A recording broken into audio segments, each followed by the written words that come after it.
नमस्कार दोस्तों, Study Today with Viplav YouTube channel में आप सभी का स्वागत है। दोस्तों, क्लास 10 मैथ्स के समांतर श्रेणी के कुछ इंपॉर्टेंट क्वेश्चन होता है जो परीक्षा में देखने को मिलता है, जो परीक्षा में रिपीट होता रहता है। तो दोस्तों, आज हम क्लास 10 मैथ्स के एक्सरसाइज 5.2 के समांतर श्रेणी के क्वेश्चन नंबर 3 के सारे क्वेश्चन को सॉल्व करेंगे।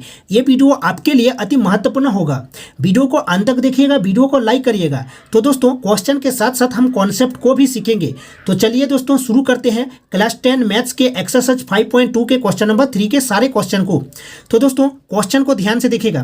क्वेश्चन गिवन है दोस्तों, देखिए क्वेश्चन गिवन है, निम्न समांतर श्रेणियों में रिक्त खानों अर्थात बॉक्सेस के पदों को ज्ञात कीजिए। दोस्तों देखिए, ये जो क्वेश्चन दिया गया है, ये सारे के सारे क्वेश्चन एपी में दिया गया है। तो हमें जो पद दिया गया है, जो बॉक्स दिया गया है, उस बॉक्स को हमें भरना है। तो कौन सा पद होगा?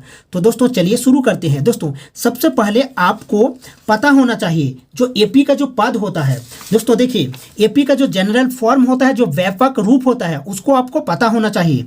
तो दोस्तों चलिए हम पहले एपी का जो जनरल फॉर्म होता है उसको जानते हैं। दोस्तों देखिए, एक एपी का जो जनरल फॉर्म होता है, दोस्तों एपी का जनरल जो फॉर्म होता है, व्यापक रूप होता है। देखिए दोस्तों, पहले ए होता है अर्थात प्रथम पद, फिर द्वितीय पद होता है ए प्लस डी होता है, फिर तृतीय पद होता है दोस्तों ए प्लस 2d होता है, फिर दोस्तों चतुर्थ पद यानी कि फोर्थ टर्म होता है ए प्लस 3d। इस तरह से चलता जाता है दोस्तों। ये एपी का जनरल फॉर्म होता है, व्यापक रूप होता है। दोस्तों ए को क्या कहा जाता है? ए को दोस्तों प्रथम पद कहा जाता है, और ए प्लस जो डी है उसको सेकंड टर्म यानी कि द्वितीय पद कहा जाता है दोस्तों। और ए प्लस जो 2d है दोस्तों, इसको तृतीय पद कहा जाता है दोस्तों। और दोस्तों ए प्लस 3d को चतुर्थ पद कहा जाता है, यानी A4 बराबर क्या होगा? ए प्लस 3d दोस्तों। और दोस्तों याद रखिएगा, एपी में जो nth टर्म होता है दोस्तों, एपी में जो nth टर्म होता है, याद रखिएगा एपी का जो nth टर्म होता है यानी nवां पद होता है, उसको याद रखिएगा दोस्तों a plus n-1 into D होता है, याद रखिएगा दोस्तों। और दोस्तों जो कॉमन डिफरेंस होता है अर्थात सार्व अंतर जो होता है दोस्तों, उसको भी याद रखिएगा दोस्तों। सार्व अंतर को अर्थात उसे डी कहा जाता है, और सार्व अंतर बराबर होता है दोस्तों second term minus first term होता है। या फिर दोस्तों सार्व अंतर बराबर होता है थर्ड टर्म यानी तृतीय पद माइनस सेकेंड टर्म यानी द्वितीय पद दोस्तों।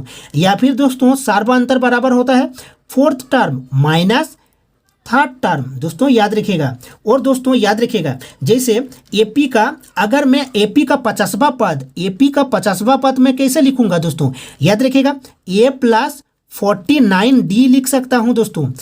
इस तरह से दोस्तों एक एपी का 20वां पद मैं कैसे लिख सकता हूं दोस्तों? ए प्लस 19d से मैं लिख सकता हूं।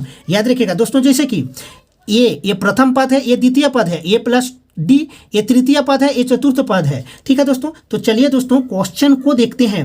दोस्तों क्वेश्चन को देखते हैं, प्रथम क्वेश्चन को देख लेते हैं दोस्तों। प्रथम क्वेश्चन जो गिवन है दोस्तों, देखिए पहला जो क्वेश्चन है वो गिवन है दोस्तों, 2 दिया गया है, फिर बॉक्स दिया गया है, फिर 26 दिया गया है। हमें इस बॉक्स में पद को भरना है, टर्म को भरना है। तो दोस्तों हम कैसे भरेंगे? तो दोस्तों आपको पता है एपी का जो जनरल फॉर्म होता है, तो दोस्तों मैंने माना, मैं यहाँ पर लिखा माना 2, फिर बॉक्स दिया गया है, फिर दोस्तों 26 दिया गया है, क्रमशः ए प्लस डी और ए प्लस 2d एपी में है, एपी में है। अब दोस्तों हम लिख सकते हैं दोस्तों, देखिए ये जो 2 है अर्थात प्रथम पद है ए, अर्थात यहाँ पर गिवन है दोस्तों ए बराबर 2 है। और दोस्तों जो 26 है ये क्या है दोस्तों? ये 26 जो है ये थर्ड टर्म है, अर्थात ए प्लस 2d। हम थर्ड टर्म को क्या लिख सकते हैं? ए प्लस 2d, अर्थात ए प्लस 2d बराबर 26 गिवन है। तो दोस्तों देखिए इसको हम सॉल्व कर सकते हैं। दोस्तों ये जो ए का मान को हम यहाँ पर रख सकते हैं 2 + 2 इंटू डी का मान कितना है दोस्तों, हमें निकालना है डी का मान बराबर 26। तो दोस्तों अब हम इसको सॉल्व कर सकते हैं। 2D बराबर 26 - 2 और हम दोस्तों इसको सॉल्व कर सकते हैं। 2D बराबर 24।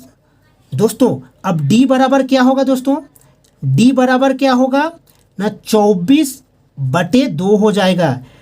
ठीक है, दोस्तों D का मान कितना हो जाएगा, D का मान हो जाएगा दोस्तों 12 हो जाएगा D का मान, अर्थात सार्वधातुक कितना होगा 12 हो जाएगा। अब दोस्तों हम इस बॉक्स में भर सकते हैं द्वितीय पद। दोस्तों द्वितीय पद बराबर क्या होगा दोस्तों, हमें तो सेकंड टर्म निकालना है। दोस्तों देखिए क्वेश्चन में दिया गया है सेकंड टर्म, तो दोस्तों सेकंड टर्म बराबर क्या होता है, A + D होता है। यहाँ भी लिखा गया है दोस्तों, यहाँ भी तो लिखा गया है A + D, ये सेकंड टर्म है। तो दोस्तों सेकंड टर्म बराबर क्या होगा, A + D होगा। तो सेकेंड टर्म बराबर A + D, अर्थात इसको मैं भर सकता हूँ। A का मान तो 2 है, A का मान 2 है प्लस D का मान 12 है, तो बराबर 14 होगा। 14 होगा इसका राइट आंसर। तो दोस्तों इस बॉक्स में हम क्या भर सकते हैं, 14 भर सकते हैं। इसका राइट आंसर होगा दोस्तों 14 हो जाएगा। दोस्तों क्वेश्चन को ध्यान से समझिएगा। देखिए ये क्वेश्चन गिवन था, देखिए दोस्तों ये क्वेश्चन गिवन था और हमने ऐसे सॉल्व किया है। तो दोस्तों चलिए नेक्स्ट क्वेश्चन को देखते हैं।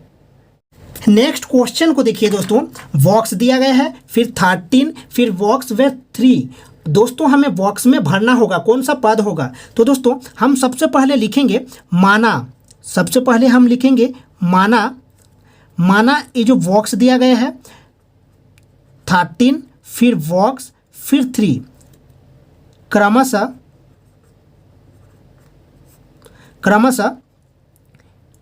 A + D, A + 2D और दोस्तों ये A + D, A + 2D और A + 3D AP में है, AP में है अर्थात समांतर श्रेणी में है। तो अब दोस्तों देखिए गिवन है क्या 13, अर्थात A + D, सेकेंड टर्म 13 है, अर्थात सेकेंड टर्म को क्या लिखा जाता है दोस्तों, A + D। ये सेकेंड टर्म है, A + D 13 गिवन है। और दोस्तों क्या गिवन है, ये देखिए प्रथम, द्वितीय, तृतीय, चतुर्थ यानी फोर्थ टर्म। फोर्थ टर्म बराबर क्या होता है, A + 3D होता है। दोस्तों देखिए यहाँ पर भी तो गिवन है A + 3D, तो A + 3D बराबर कितना गिवन है 3। तो इसको हम समीकरण 1 मानेंगे और इसको हम समीकरण 2 मानेंगे। तो दोस्तों अब हम क्या कर सकते हैं न समीकरण, दोस्तों अब हम क्या कर सकते हैं, समीकरण 2 से समीकरण 1 को घटाएंगे। तो दोस्तों अब हम क्या करेंगे, क्योंकि हमें सार्वधातुक निकालना है। दोस्तों अब हम क्या करेंगे, समीकरण 2 से समीकरण 1 को घटाने पर, समीकरण 1 को घटाने पर, तो दोस्तों ध्यान से समझिएगा, समीकरण 2 कितना है, A + 3D है और दोस्तों समीकरण 1 क्या है, A + D है। तो दोस्तों A + 3D बराबर कितना है 3 गिवन है और A + D बराबर कितना गिवन है 13 गिवन है। तो दोस्तों हम घटाएंगे तो A से A कैंसिल हो जाएगा। अब दोस्तों यहाँ प्लस है तो माइनस रखेंगे, ठीक है, और यहाँ प्लस है तो यहाँ माइनस रखेंगे। तो दोस्तों 3D से D को कैंसिल करेंगे तो 2D होगा, बराबर होगा दोस्तों 3 - 13 अर्थात -10 होगा। तो दोस्तों D का मान यहाँ पर निकल जाएगा। D का मान कितना होगा दोस्तों, D का मान हो जाएगा 2 से कैंसिल करेंगे 10 को तो 5 होगा और माइनस है तो माइनस होगा, D का मान -5 हो जाएगा।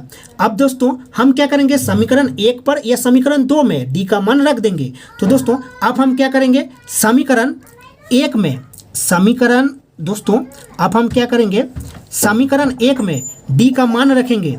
समीकरण 1 में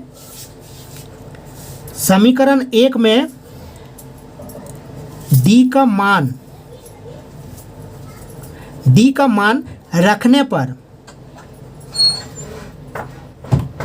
D का मान रखने पर क्या होगा दोस्तों, देखिए समीकरण एक में क्या है, ए प्लस डी है, तो दोस्तों ए प्लस डी का मान कितना है, -5 बराबर समीकरण एक में बराबर 13। तो दोस्तों ए का मान हो जाएगा दोस्तों 13। देखिए ये लेफ्ट साइड में -5 है तो राइट साइड में प्लस हो जाएगा, +5 = 18 होगा। तो दोस्तों ए का मान कितना होगा, 18 होगा, ए का मान 18 होगा। और हमें क्या निकालना है दोस्तों, देखिए अब हमें निकालना है थर्ड टर्म निकालना है, अर्थात a + 2d निकालना है। थर्ड टर्म अर्थात a + 2d। तो दोस्तों थर्ड टर्म अब हम निकालेंगे, ध्यान से समझिएगा, अर्थात a + 2d थर्ड टर्म बराबर हम लिख सकते हैं दोस्तों, a का मान कितना है, 18, अभी अभी हमने निकाले हैं 18। तो दोस्तों 18 + 2 और d का मान कितना है, d का मान -5, तो -5। तो दोस्तों कितना होगा दोस्तों, 18 - 10 बराबर कितना होगा दोस्तों, 18 - 10 8 होगा। तो दोस्तों थर्ड टर्म कितना होगा, 8 होगा, अर्थात थर्ड टर्म कितना होगा, 8 होगा। तो देखिए हम थर्ड टर्म में 8 यहाँ पर भर देंगे और फर्स्ट टर्म में 18 भरेंगे। देखिए 18 - 5 13, 13 - 5 8, अब 8 - 5 3। तो दोस्तों अर्थात दोस्तों हमारा जो क्वेश्चन था वो सॉल्व हो गया दोस्तों, 18 और 8 होगा बॉक्स में। तो दोस्तों नेक्स्ट क्वेश्चन को देखते हैं। नेक्स्ट क्वेश्चन को अब हम देखेंगे, नेक्स्ट क्वेश्चन को देखते हैं दोस्तों। देखिए क्वेश्चन को देखिए, 5 दिया गया है, फिर बॉक्स दिया गया है 2 बॉक्स, फिर देखिए फोर्थ टर्म दिया गया है 9.1/2। तो दोस्तों सबसे पहले हम लिखेंगे यहाँ पर माना, दोस्तों हम लिखेंगे माना 5, फिर बॉक्स दिया गया है, फिर एक बॉक्स दिया गया है, फिर 9.1/2 को हम क्या लिख सकते हैं दोस्तों, इसको हम लिख सकते हैं, देखिए 2 पहले गुना होगा 9 के साथ, अर्थात 2 9 18 + 1 19, 19/2 होगा। पहले क्या होता है दोस्तों, 2 9 के साथ गुना होगा, फिर +1 होगा, अर्थात 2 9 18 + 1 19/2 होगा। तो क्रमशः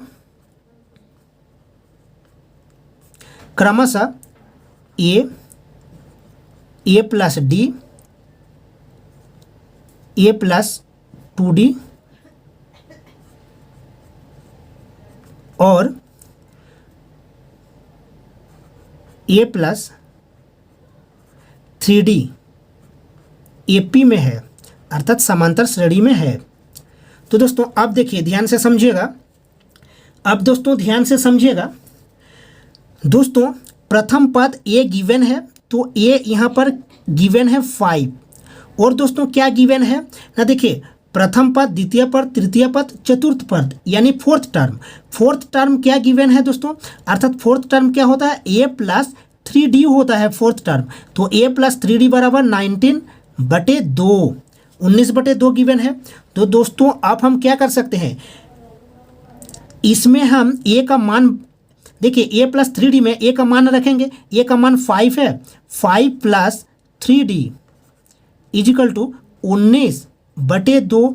दोस्तों 5 कैंसिल हो जाएगा, 5 माइनस होगा, तो दोस्तों 5 को कैंसिल करेंगे तो इसको हम लिख सकते हैं 3d बराबर 19/2, 19/2 -5। अब दोस्तों इसको भी हम लिख सकते हैं कि देखिए 19 माइनस 2 गुना होगा 5 के साथ, 2 5 6 10/2, तो बराबर कितना होगा दोस्तों, 19 - 10 अर्थात 9/2 होगा, अर्थात 3d बराबर क्या होगा, 3d बराबर अर्थात 3d बराबर 9/2। दोस्तों देखिए अब हम क्या करेंगे, d का मान निकालेंगे। तो दोस्तों 3 गुना हो जाएगा 2 के साथ, क्योंकि क्रॉस मल्टीप्लिकेशन होता है, वज्र गुणन होता है। तो d बराबर अब हम लिख सकते हैं, d बराबर 9/2 तो है ही, 3 गुना होगा 2 के साथ। तो दोस्तों अब 3 से 9 को कैंसिल करेंगे 3 बार में, तो d का मान हो जाएगा 3/2 होगा। d का मान कितना होगा, 3/2 होगा। तो दोस्तों अब हम बॉक्स को भरेंगे। देखिए ये क्या है, सेकेंड टर्म है, अर्थात a + d होता है। सेकेंड टर्म हमें निकालना है, सेकेंड टर्म निकालना है, अर्थात a + d। तो दोस्तों अब हम क्या करेंगे, सेकेंड टर्म अर्थात a + d होता है, a + d अर्थात a का मान कितना है, a का मान तो 5 गिवन है दोस्तों, a का मान कितना है, 5 गिवन है, तो 5 और d का मान कितना है, 3/2। तो दोस्तों और यहाँ पर क्या होगा, देखिए 2 5 के साथ गुना होगा, अर्थात 2 5 6 10 प्लस 3/2 अर्थात 13/2 होगा। कितना होगा, 13/2 होगा। तो दोस्तों इस बॉक्स में हम क्या भरेंगे, इस बॉक्स में 13/2 भरेंगे। कितना दोस्तों, 13/2 भरेंगे, 13/2 हो जाएगा। फिर देखिए नेक्स्ट कितना होगा दोस्तों, देखिए अब हम कर सकते हैं। देखिए ये थर्ड अर्थात कितना कॉमन डिफरेंस कितना है दोस्तों, कॉमन डिफरेंस अर्थात सार्प अंतर कितना है दोस्तों, ध्यान से समझिएगा। सार्प अंतर 3/2 है, तो 13/2 के साथ 3/2 ऐड कर देंगे, अर्थात जो थर्ड टर्म होता है, अर्थात जो थर्ड टर्म होगा अर्थात a + 2d। तो दोस्तों क्या होगा, या फिर आप डायरेक्टली भी कर सकते हैं। 13/2 प्लस d को जोड़ देंगे, अर्थात 13/2 प्लस d का मान कितना, 3/2 को ऐड कर सकते हैं, या फिर ऐसे भी निकाल सकते हैं a + 2d अर्थात a + 2d अर्थात a का मान कितना है दोस्तों, a का मान तो 5 है, a का मान तो 5 है दोस्तों। देखिए यहाँ पर a का मान हमने निकाले हैं 5 अर्थात a गिवन था, ठीक है। फिर देखिए 2d अर्थात प्लस 2 गुना d का मान कितना है दोस्तों, d का मान 3/2 है, 3/2। तो दोस्तों देखिए 2 से 2 कैंसिल हो जाएगा, अर्थात 5 + 3 8 हो जाएगा। अर्थात दोस्तों क्या होगा दोस्तों, ये जो थर्ड टर्म होगा वो 8 होगा, 8 होगा दोस्तों। फिर देखिए दोस्तों बस हो गया दोस्तों। अब नेक्स्ट क्वेश्चन को देखते हैं। नेक्स्ट क्वेश्चन को देखिए दोस्तों, देखिए नेक्स्ट क्वेश्चन दिया गया है। तो दोस्तों सबसे पहले हम लिखेंगे माना दोस्तों, देखिए -4 है, फिर बॉक्स है, फिर दोस्तों बॉक्स है, फिर दोस्तों बॉक्स है, फिर दोस्तों बॉक्स है, फिर 6 है, क्रमशः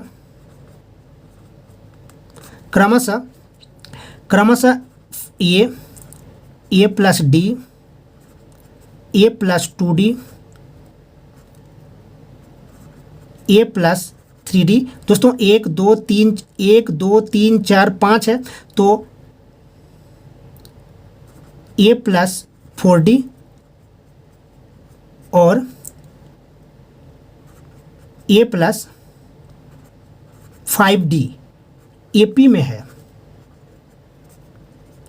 AP में है। तो दोस्तों अब हम क्या, देखो जो गिवन है उसको हम लिखेंगे, अर्थात a प्रथम पद गिवन है दोस्तों -4, ठीक है।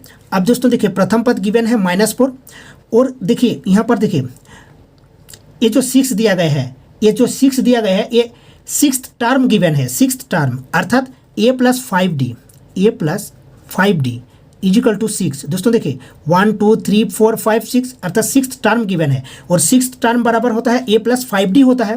तो दोस्तों a का मान यहाँ पर रखेंगे, a का मान रखेंगे, a का मान है -4 है दोस्तों, a का मान क्या है, -4 है, प्लस 5d = 6। और हम कर सकते हैं दोस्तों 5d बराबर लिख सकते हैं 6। देखिए -4 राइट साइड में जाएगा तो प्लस हो जाएगा, +6। तो दोस्तों हम d का मान निकाल सकते हैं 10/5 = 2। d का मान 2 है, तो अब हमें निकालना है दोस्तों सेकेंड टर्म निकालना है। दोस्तों क्वेश्चन को देखिए, हमें सेकेंड टर्म निकालना है। तो सेकेंड टर्म क्या होता है, a + d होता है दोस्तों। सेकेंड टर्म क्या होता है दोस्तों, सेकेंड टर्म क्या होता है, द्वितीय पद a + d होता है। अर्थात a का मान कितना है दोस्तों, a का मान तो -4 गिवन है, a का मान देखिए -4 है, तो -4 प्लस d का मान 2 है, अर्थात कितना हो जाएगा, -2 होगा। तो दोस्तों हम यहाँ पर -2 भरेंगे, बॉक्स में -2 भरेंगे। अब दोस्तों देखिए अब d को जोड़ सकते हो, d कितना है, d 2 है, तो यहाँ पर 0 हो जाएगा। देखिए हम निकालते हैं, हमें निकालना है थर्ड टर्म अर्थात a3 बराबर क्या होता है, a + 2d होता है। तो दोस्तों देखिए यहाँ 0 निकलेगा। दोस्तों देखिए a का मान कितना है, a का मान दोस्तों -4 गिवन है, a का मान -4 गिवन है, प्लस 2 और d का मान कितना है दोस्तों, d का मान देखिए 2 है, तो 2 बराबर कितना होगा, -4 + 4 = 0। तो देखिए सेकेंड टर्म कितना होगा, 0 होगा दोस्तों। अब दोस्तों देखिए हमें निकालना है a fourth term, first second third fourth term. तो फोर्थ टर्म क्या होता है दोस्तों, a4 बराबर क्या होगा, a + 3D होता है। तो दोस्तों ए का मान कितना है, ए का मान -4 गिवन है और प्लस होगा 3 गुना 2। डी का मान कितना है दोस्तों, डी का मान हमने निकाले हैं 2, तो डी का मान 2। तो दोस्तों 2 गुना करेंगे बराबर कितना होगा, -4 + 6 बराबर कितना होगा, 2 होगा। तो इस बॉक्स में 2 भरेंगे। तो दोस्तों देखिए फिफ्थ टर्म क्या होगा, फिफ्थ टर्म बराबर होगा दोस्तों, फिफ्थ टर्म बराबर होगा a + 4d होता है। a + 4d बराबर हम लिख सकते हैं दोस्तों, a का मान -4 है प्लस 4 × d का मान 2 है, अर्थात -4 + 8 बराबर कितना होगा दोस्तों, 4 होगा। तो फिफ्थ टर्म 4 होगा। दोस्तों देखिए ये एपी में है, ध्यान से देखिएगा। डी देखिए -4 अर्थात +2 किया तो -2 हुआ, फिर +2 किया, फिर +2 किया, फिर +2 किया, फिर +2 किया, अर्थात दोस्तों बॉक्स में हमने भर दिए। तो दोस्तों अंतिम क्वेश्चन को देखते हैं। दोस्तों अंतिम क्वेश्चन को देखिए, अंतिम क्वेश्चन गिवन है, ध्यान से देखिएगा दोस्तों। अंतिम क्वेश्चन दोस्तों, अंतिम क्वेश्चन एक गिवन है, ये है आपके लिए होमवर्क। दोस्तों ये क्या है, आपके लिए होमवर्क है। दोस्तों अंतिम जो क्वेश्चन है ये आपके लिए होमवर्क है। आई होप आपको वीडियो अच्छा लगा है, वीडियो को लाइक करिएगा। मिलते हैं दोस्तों नेक्स्ट वीडियो में। Thank you.